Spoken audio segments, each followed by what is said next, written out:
Hello everyone, myself doctor Sunil Tanwar, ENT and rhinoplasty nose surgeon. दोस्तों, बात करते हैं आर्मी में भर्ती के लिए कितने टाइम पहले कान का ऑपरेशन कराना जरूरी है, कितने टाइम पहले कान का ऑपरेशन कराना चाहिए दोस्तों। बट वीडियो में आगे बढ़ने के पहले दी गई बेल आइकॉन को एंड यूट्यूब चैनल को हमेशा की तरह सब्सक्राइब ना भूले, जिससे अनेक उपयोगी वीडियोस का नोटिफिकेशन आपको मिलता रहे। दोस्तों, अगर आपको आर्मी में जाना है और आपके कान में प्रॉब्लम है, बड़ी दुविधा होती है कि कितने टाइम पहले हमें कान का ऑपरेशन कराना चाहिए।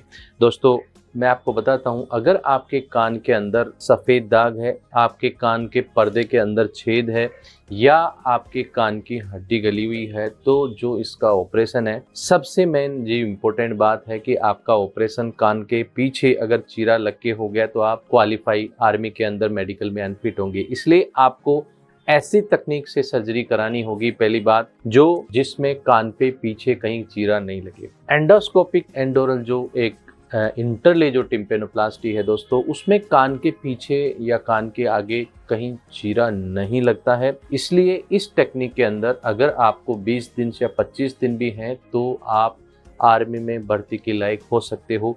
बट अगर हम आइडियल बात करते हैं तो दोस्तों, ऑपरेशन का जो दूरबीन से जो कान की सर्जरी होती है, ऑपरेशन का ऑलमोस्ट 1 से 1.5 घंटे का वक्त लगता है। ऑपरेशन के बाद में जो हम कान का नया पर्दा लगाते हैं, उस कान के पर्दे के अंदर यहाँ से पर्दा लेके पर्दा लगा दिया और उसके बाद उसमें एक जेली जो है उस नए पर्दे पे एंटीबायोटिक सोक लगा के एक बैंडेज कर दी जाती है। 10 दिन बाद बैंडेज हटा दी जाती है दोस्तों। लेकिन जो कान का हमारा पर्दा होता है, उसमें ब्लड सर्कुलेशन और मेडिकल फिटनेस के लायक होने में करीब अगर हम बात करते हैं तो अगर आपके पास 20 से 25 दिन होते हैं तो बेस्ट है। 1 महीना का टाइम ओवरऑल मान के चलो तो आपको मेडिकल में कोई नहीं रोकेगा।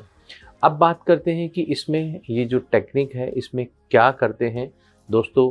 जो हमारा कान का जो पर्दा होता है, सपोज ये कान का जो पर्दा है, इसमें ये जो होल है, तो इस होल के अंदर ये जो कान का पुराना जो हमारा पर्दा है, इसको स्प्लिट करके, और यहाँ पे हमारी एक मसल होती है, उस मसल की एक फेशिया और सीट जो हमारा छेद होता है, उसे 3-4 टाइम्स हार्वेस्ट करके उसमें वहाँ पे लगा दिया जाता है। तो ये टेक्निक है इंटरले टेक्निक।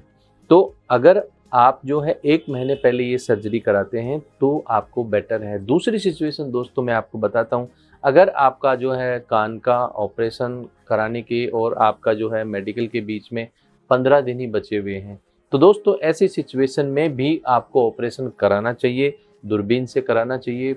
क्योंकि कई बार क्या है, मैंने ऐसे भी देखा है कि आपका मेडिकल किसी कारण डिले हो जाता है और आपकी किस्मत काम कर जाती है और आपको और टाइम मिल जाता है। एंड दूसरी बात, अगर आपने 12 दिन या 13 दिन भी मेडिकल के हैं तो आप अपने सर्जन को बोल के जो कान का जो नया पर्दा लगा है उस पर वो जेल फोम क्लीन करा सकते हो, मेडिकल करा सकते हो, and then you put it again gel foam. ये भी एक ऑप्शन होता है जिससे हो सकता है आपका जो है आर्मी का जो है भर्ती का जो है आपका मेडिकल जो है वो क्लियर हो सके। सो देखा दोस्तों, आपने कितनी महत्वपूर्ण इन्फॉर्मेशन है। You can share this information to your family, friends and colleagues just to create awareness regarding the time before surgery for army fitness for the tympanic membrane perforation. Thank you.